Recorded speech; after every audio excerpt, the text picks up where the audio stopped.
Literally এত খারাপ লাগছে না এই নিউজটা দেখার পর আমি ভেবে নিয়েছি যে আমি আজকে ডিনার করব না, আর কাল সকালবেলা আমি বাথরুমে যাব না।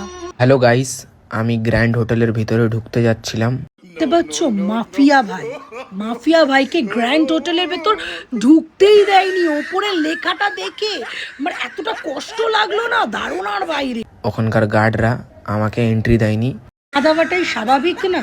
তুই যদি চুলের মধ্যে রং বেরঙিন কালার করে আবার ইন্ডিয়ার টি শার্ট পরে তুই যদি যাস, তোকে ঢুকতে দেবে? তোর মনেই হয় ঢুকতে দেবেও বা কেন? কানের মধ্যে যিশু খ্রিস্টর চাবি ঝুলিয়ে রাখলে তোকে ঢুকতে দেবে? এটাকেও বলি, আরে আপনি চেনেন না মস্তান ভাই ও মাফিয়া ভাই?